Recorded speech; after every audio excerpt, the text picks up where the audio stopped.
3, 2, 1. Here we go!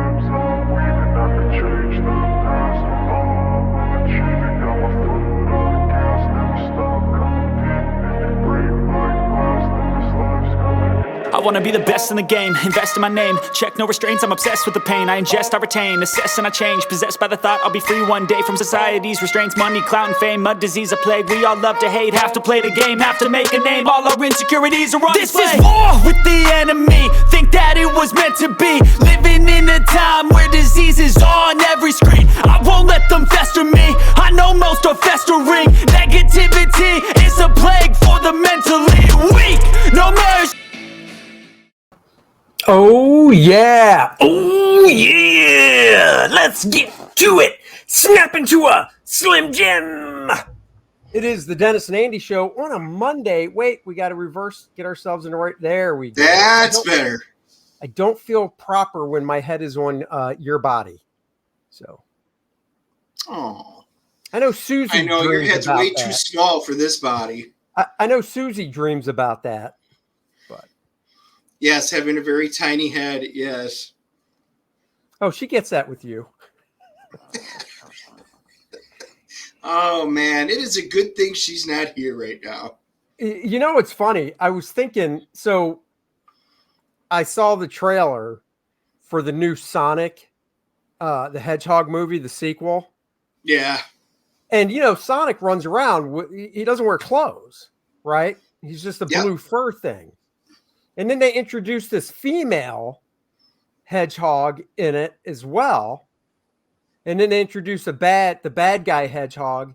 And all I could think is they're not like Chewbacca with long flowing hair.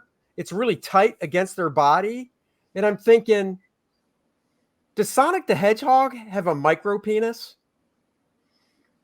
Wow. See, these are the things that you think about when you see trailers. Well, you know, she's got, you know, that the hair that the female hedgehog had could cover her bits and pieces, no problem. But I mean, he must have something tiny under there for that little bit of hair to cover it. Just saying. See, you're assuming that they're male and female. They could be genderless. Whoa. Who would think that? They're hedgehogs. What is up? Let's get it. You know it's Marcus, hello. Stat Zero, hello. He says, what? Yeah, I mean, those are things that, well, it's like when we saw King Kong versus Godzilla. I'm like, that King Kong got to be a female gorilla, because a gorilla that size, if it was a male, it'd be waving around down there. Well, see, realize my wife used to play Sonic and everything like that. That was like one of her games back when the Genesis was out there and the Game Gear, and she would sit there and play it. You know, and all those years that she played it, I don't remember this conversation ever coming up. Well, that's because you're literally talking to an intellectual right now. Yes, because once again, if it's a fart joke or woman or man bits pieces, that's what Andy thinks about. And that's what apparently your intellectual property's at. That and superheroes. Yeah. So anyhow, we are here today because on Saturday, we went to the old Rock Hill, that's in South Carolina for people that don't know, Comicon, one-day show. Marcus Kellegrew, who is in the chat, showed up because he lives in North Carolina as well. So we got to meet him, have a nice conversation with him for the amount of time we were there. It was a truncated day. For those not in the know, a.k.a. Dennis, truncated means shortened day. Because Dennis had to be somewhere at a certain time. So Marcus was kind enough to chat as we were looking through stuff at the same time. We weren't available to do lunch or anything like that. But we thought we always like to come on and share with our adoring fans that's you all, what we bought from the show. So That's do we want to go? Do we want to go back and forth, or do you want to do all yours and me? How do you want to? Let's go back and forth. It's always more fun. You're up first. All right. Age before beauty and ladies first. Well, I'll say I asked you guys last week because I am going to do a book and record recording this week. And I had said I've got a $6 Million Man. I've got a Star Trek, Fantastic Four, and I rattled off a few. And, of course, our happy public, the great viewers that you are, all said Spider-Man. And I was like, Spider-Man? That wasn't one of the options. This is not how options work. So I said, we're going to the show. So guess what I picked up? Mr. Spider-Man. Larry Allen, of course, I walked up and said, Larry, guess what? This is what my fans want this week. So I said, do you have one? He goes, I just picked one up a couple weeks ago. He goes, I think I brought it with. So while we were chatting, Robin, the dear she was, she went and pulled it out, and there it is, Spider-Man. So, and he even gave me a deal because I'm going to be doing it on the air. But yes, the Amazing Spider-Man book and record. This story is going to be, I'm going to do it live. I'm hoping to get around to it tomorrow and then do it. And then you guys can view and listen to it. And if you don't catch it live, you could listen to it around 9 or 10 at night as a bedtime story. That's right. And they're exciting. Now, here's the question. Is that a reprint of a Spider-Man book, or was that made specifically for that book and record? Don't know. I haven't even cracked it open yet. Wow. You somehow think, like, unlike Andy, who gets one or two books and then goes home, has nothing better to do, like draw First Man, he'll sit down and he'll read through it and he'll do research. Me, I got a bunch of books. I got a very limited time. We had company coming from out of town. I did nothing except get what I needed to get for this week. I haven't even cracked open any of these books yet because I am reading Joe, and I know he's not on right now. I'm almost halfway through the novel that I said I would read and give my feedback on. All right. We'll let that slide. Okay. I guess I'll start with the most expensive book I bought, which wasn't that expensive. It was only $10, but it brought me back to my childhood, my youth. I used to have all 12 of these. I got rid of them. Now I don't even have the trade paperback, but hopefully a buddy of mine is going to be hooking me up with the trade. But I wanted the number one. The guy had it right out front. $10. First issue spectacular, Crisis on Infinite Earths by Marv Wolfman, George Perez, Dick Giordano. Had to get it just so I can say I have the number one again. But I do remember buying this when it first came out. I bought all 12. I haven't read this in years. I read it over the weekend. I told Dennis yesterday, man, that was a great start to what was a great 12-issue series. So that is one that I got. That is a great series. I mean, it really is. You can never go wrong with that. Nope. Well, my second one, also a book and record. So maybe for next week, I got Captain America. Now, I know some of our viewers are older. Some of our viewers are mid-age, and some of them are younger. So just like in the video, I'll actually show some of the viewers, particularly if you younger ones watch it, this is what the record looks like. And they're in nice shape. I can't wait to actually sit down and play it. A great 45. The artwork, again, Wait, that's not a CD? This one at the store. What's that? That's not a CD you're holding up? That is not. There is nothing digital about. Oh, it still smells like good old vinyl. Nice. Oh, yeah. So I got the Captain America one. I have decided I am probably going to go through. The more I get these, the more I really do enjoy them. I will probably start collecting like a whole bunch of these and just doing them. These are just good classic funds, things that I had as a kid back when record players were a thing. That is also one that I happen to own as well. See? I own that and the Spider-Man one. Okay. staying with the trend. And when I say trend, I mean that Crisis was drawn by Mr. George Perez. I picked up issues 3, 4, and 5. Now 5 is down in the house of the new Teen Titans when they relaunched it in 1986. I already had issues 1 and 2, but for each one was $2, so that would be 6 because, like I said, I got 3, 4, and 5. But the guy gave them to me for $5 for all 3. So there you go. I got those. The first 5 issues is a story arc with Trigun, Raven's dad, going a little nutty crazy. Really nice George Perez artwork. So I got those. And real quick, because I couldn't hold it up, but staying in theme, Tales of the Teen Titans. This is issue 59. This was a whole 50 cents. And it reprints the 16-page new Teen Titans preview that they put out, and I believe DC Comics Presents before the actual #1 launched, by George Perez and Dick Giordano. So there you go. Nice. Well, here's one that's a little bit different, a little bit odd. A little bit country, a little bit rock and roll. Which does not make it, but again, it's a book and story.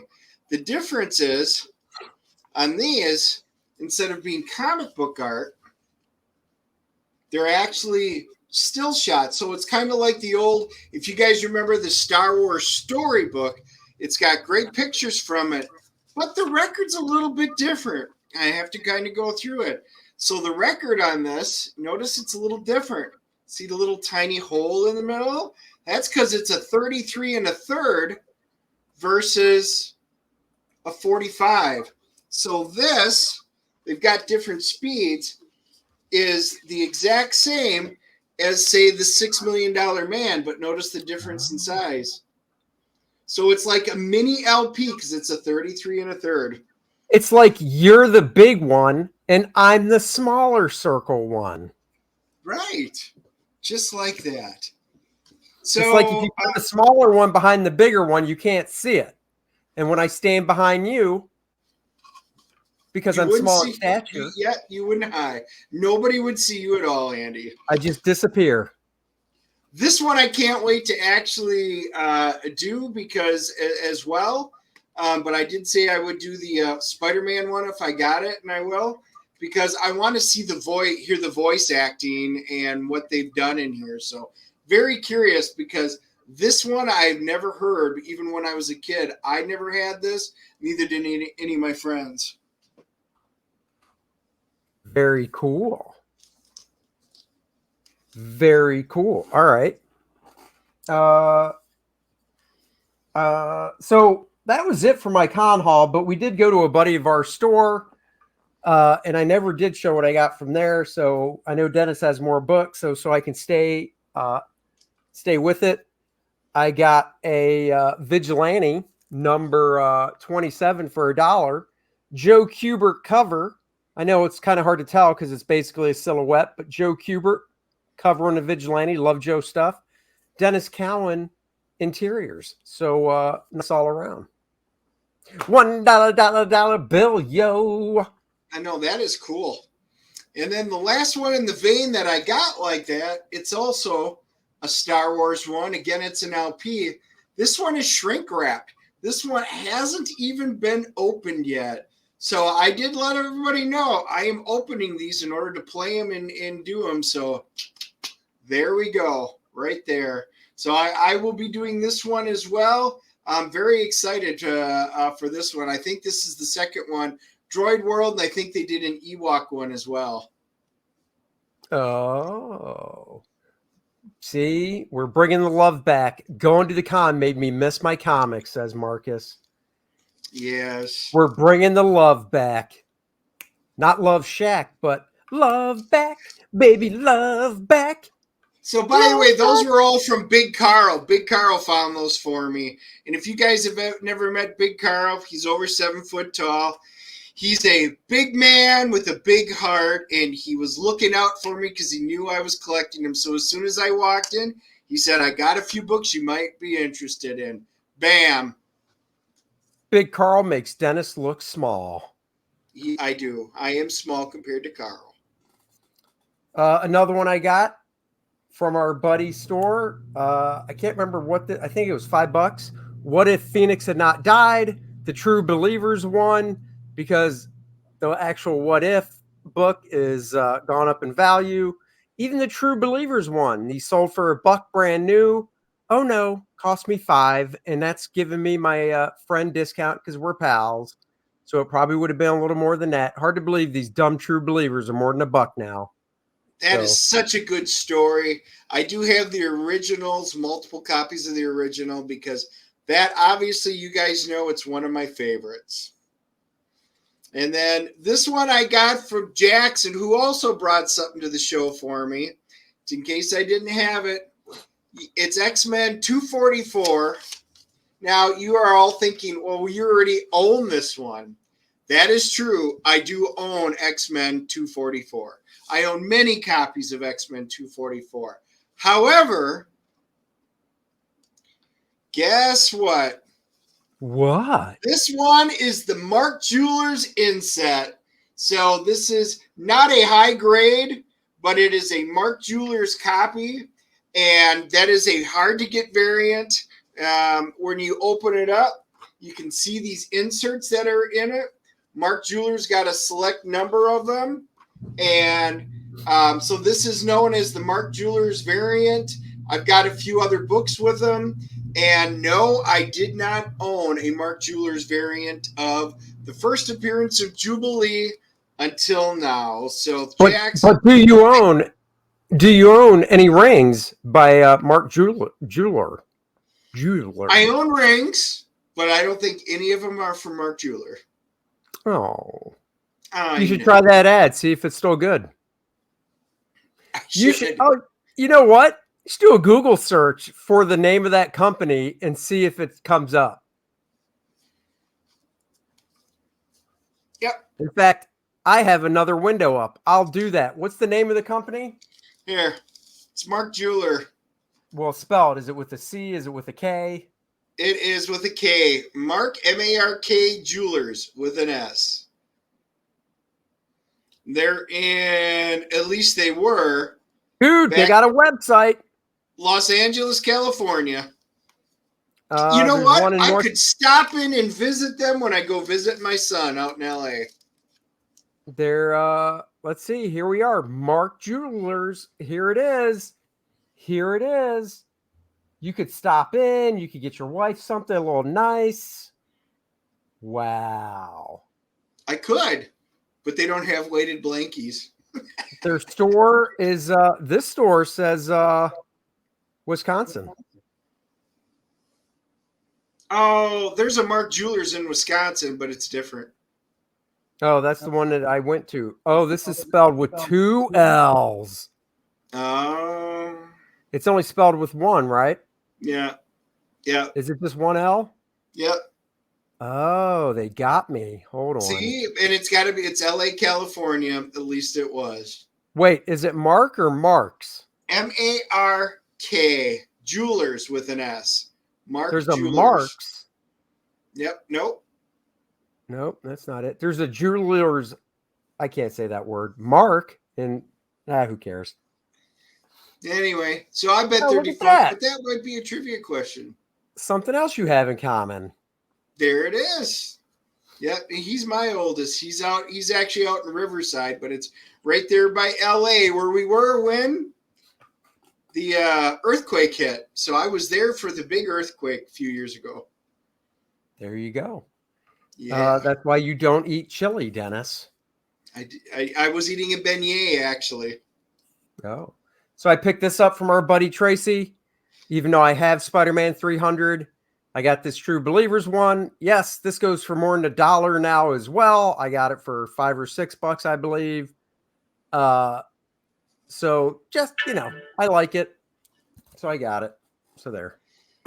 Yeah, and these are, I'll just show you these quick. These are just variant covers. Joe Gatsby Comics, and he always brings out, anytime that there's variants, because he knows I collect the variants. So he had a Hellions one that I don't think I had. And then there was a variant on the Trial of Magneto, variant on the Onslaught, Legends.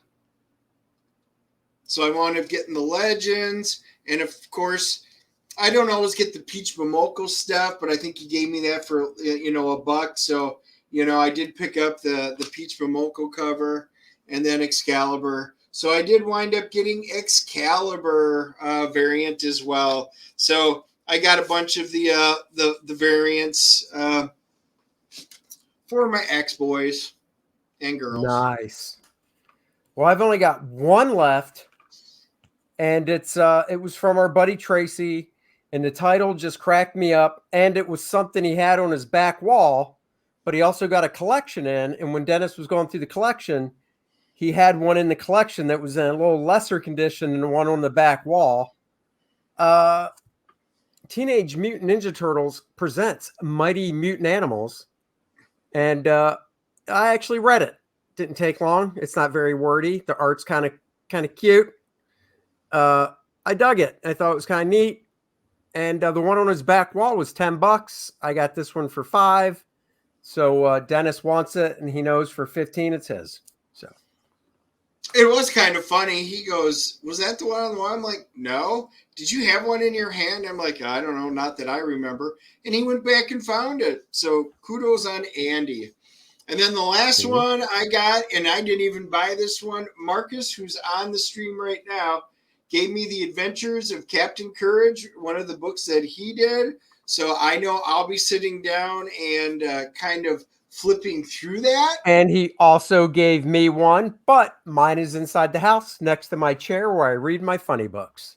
Oh, well, anyway, thank you, Marcus. I will be sitting down and reading that. So it was a much smaller haul than what we normally do on our convention, but my fault, I had people coming from out of town, so we had a limited amount of time, but we still got what we needed to done, and as usual, it was a great convention.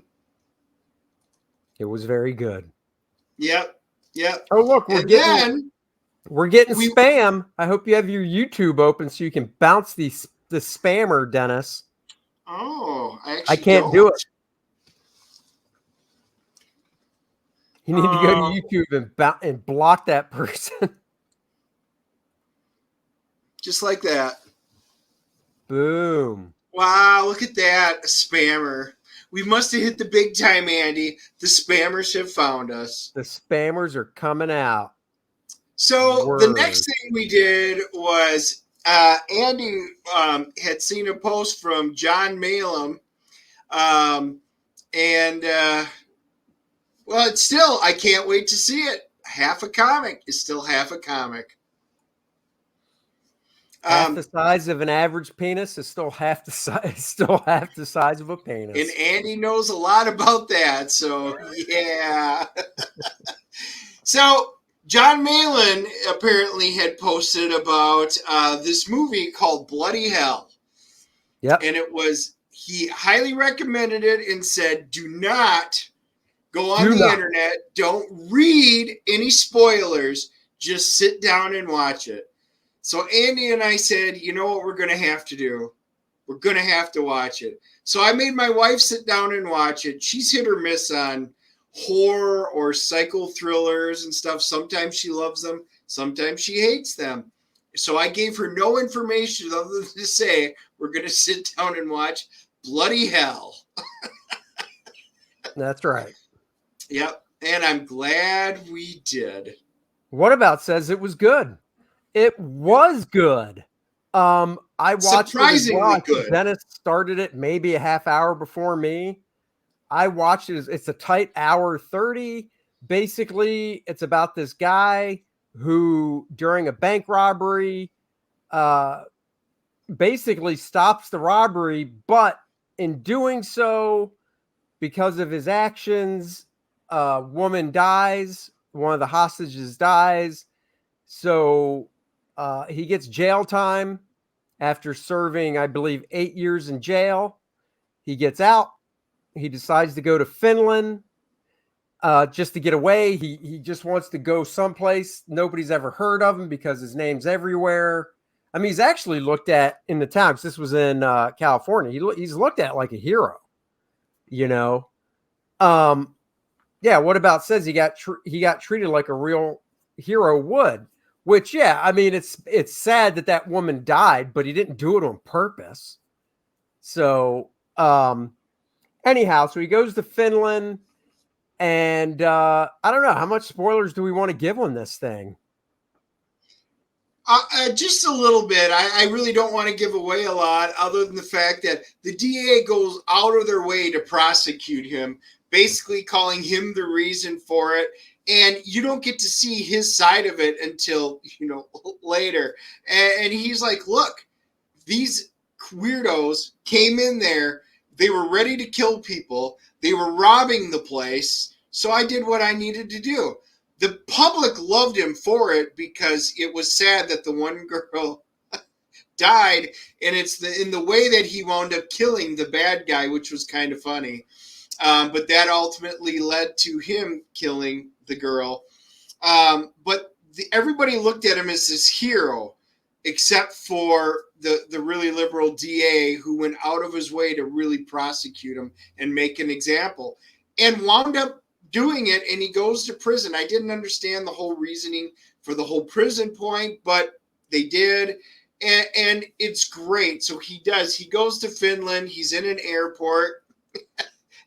Some guy walks over and says, yeah, those people are out to get you, because everybody starts recognizing him. And he doesn't want to be recognized. He's got his earbuds in, and he's just sitting there. And anyway, he makes it over, and we will say he does get ultimately kidnapped, and that's where it takes a turn for the worse. Yes, he gets kidnapped by this family in Finland. He wakes up in their basement with just his jeans on, no shirt. He's chained, from the ceiling, or not chained, but tied with rope around his wrists. And we're just going to leave it at that, because it's a movie you need to see to believe. It's bloody hell. Do not watch the trailer. It's horror comedy, I guess, because it is funny. I wouldn't even call it a horror movie. I mean, there is a small aspect to it. It's more of a psychedelic thriller type of a thing, more along the lines of A24 put one out called Midsummer, Right. which was great. It's in that type of a vein of a genre. Yeah. So what would you grade it on the CGC 1 to 10 scale? This had some interesting quirks to it, and let's say the inner monologue is absolutely phenomenal. That's all I'm going to say on that. I love the camera editing. This is not a jump scare movie. I'm in your face, going to scare the hell out of you. It's just more of a slow build up, and then with the family and everything and how it gets put, the girlfriend and the whole 9 yards, how they put it together. I'm giving this one a solid 8.0. It is definitely a low budget movie, but they got the most out of it. I enjoyed the writing, the characters. Like I said, the way they do the inner monologue. This is a must-see kind of a movie. I thought it was going to be mediocre at best. Nope. They nailed this one. This is solid. Yeah, I go 8.0 as well. It is. It's short. It's an hour and a half, but it's one of those hour and a half where they trimmed out all the crap, all the fat. They got right to the point. Like Dennis said, the main character has inner monologue. We'll just leave it at that, which is really good. He's an actor I've never seen before, and I thought he was really good in general. I didn't know any of the actors or actresses, which could be a good thing. Now, my wife, on the other hand, she probably would have gave it a 9.2 or a 9.4. She loved this movie. Really? And she was dying. Matter of fact, we called their son up out in California and said, have you seen this yet? Because he's a big A24 production studio fan. Or he's like, no, he goes, you need to see this because this is right up your vein. It was, yeah, she goes, this is way better than Uncharted. That's how much she liked it.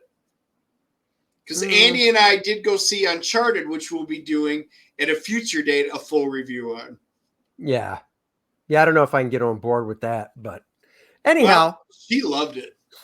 We just want to come on, tell you guys about the books we got, show you, because we like show and tell, the books we got at the con. That was once again Rock Hill Comicon in Rock Hill, South Carolina. They'll be doing another one in the fall. They do it Dave twice always a year. puts on a good show. I love it. It's in the hotel. It's nice and tight, kind of like that hour and 33-minute movie was. You can get in, find what you need, and leave, and you still got a good part of the day. It's a great show, Dave. Keep it up. Yep, it's a very good show. And then we want to tell you about Bloody Hell. Thank you, Jon Malin, for that recommendation. Oh, look who's back in the chat. Oh, he's back again. Yeah. That's right. Nice. So we will be back on Wednesday. Wednesday, we have a special guest. It is Charlie's London, the creator, writer of the book, Charlie's London, that's on Indiegogo, in demand now. It's a biography graphic novel about Charlie Chaplin. I thought it was awesome. I'm a big Charlie Chaplin fan, so it was a great read, great artwork. She's a great person. Her screen name is obviously Charlie's London, and she'll be joining us at 5:00 on Wednesday. So yeah, that ought to be fun. I got to meet her for the first time on your stream last week, so I can't wait to really talk to her. This will be great. Yeah, and so we will see you guys then. So until next time, everybody take it easy. Go back my book, First Man 2 Learning Curve, 64 pages of superhero action and adventure and fun. And until Wednesday, we'll talk to you guys later. Bye, everybody. Yep. Bye-bye.